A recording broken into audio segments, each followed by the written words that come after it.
यहाँ एक रोमांचक और डरावनी कहानी है जिसका नाम है भूतिया ट्रेन कालरात्रि की सवारी। रात के सन्नाटे में घना कोहरा चारों ओर फैला था। स्टेशन पर घड़ी की सुइयां रात के 12 बजा रही थीं। एक पुरानी ट्रेन धीरे धीरे प्लेटफॉर्म पर आकर रुकी। यह ट्रेन थी कालरात्रि एक्सप्रेस, जो हर पूर्णिमा की रात अचानक प्रकट होती थी और जो इसमें चढ़ता वह कभी वापस नहीं आता। रवि, एक उत्साही खोजी पत्रकार, इस रहस्यमयी ट्रेन की सच्चाई जानने के लिए वहां मौजूद था।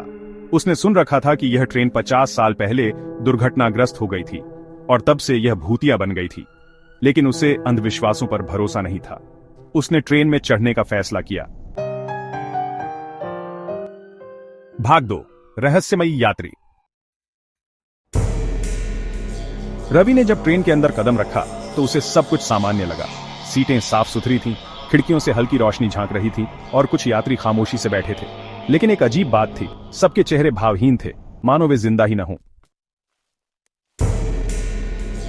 रवि चौंका, लेकिन उसने हिम्मत नहीं हारी। उसने बूढ़े आदमी से पूछा, आखिर यह ट्रेन इतनी रहस्यमयी क्यों है? यह ट्रेन कभी किसी गंतव्य पर नहीं पहुंचती। यह सिर्फ उन आत्माओं को अपने साथ ले जाती है जो अतीत में इसमें मारे गए थे। भाग 3, कालरात्रि का आतंक। ट्रेन धीरे धीरे आगे बढ़ने लगी। अचानक रवि को महसूस हुआ कि यात्री धीरे धीरे गायब हो रहे हैं। कुछ सीटें खाली हो चुकी थीं, लेकिन उसने किसी को उतरते नहीं देखा था। एक क्षण में ट्रेन की बत्तियां झपकने लगीं। खिड़कियों से बाहर घना अंधकार था, मानो ट्रेन किसी दूसरी दुनिया में प्रवेश कर रही हो।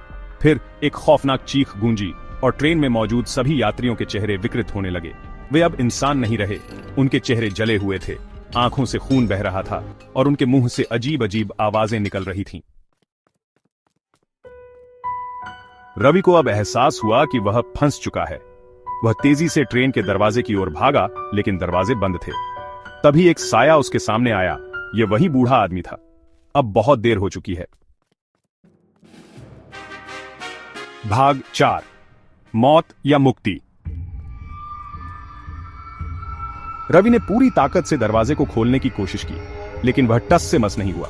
तभी उसे याद आया कि इस ट्रेन की एक खासियत थी, जो व्यक्ति डर को जीतकर खुद को बचाने की ठान ले, वही इससे बाहर निकल सकता है। उसने अपनी डर को नजरअंदाज किया, अपनी आंखें बंद कीं और पूरी ताकत से ट्रेन के आपातकालीन ब्रेक को खींच दिया। अचानक एक जोरदार धमाका हुआ और ट्रेन चारों ओर धुएं में घिर गई। जब रवि ने आंखें खोलीं तो वह प्लेटफॉर्म पर पड़ा था। ट्रेन गायब हो चुकी थी। चारों ओर सन्नाटा था। तुम जिंदा कैसे बचे? ट्रेन नंबर 666 में जो जाता है वह कभी लौटकर नहीं आता। रवि हक्का बक्का रह गया। उसने पीछे मुड़कर देखा, लेकिन वहां कुछ भी नहीं था। क्या वह सपना था या वह सच में मौत के मुंह से बचकर आया था?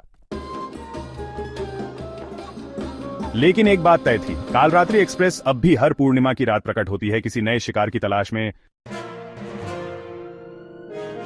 अंत या एक नई शुरुआत? क्या आप अगला भाग जानना चाहें?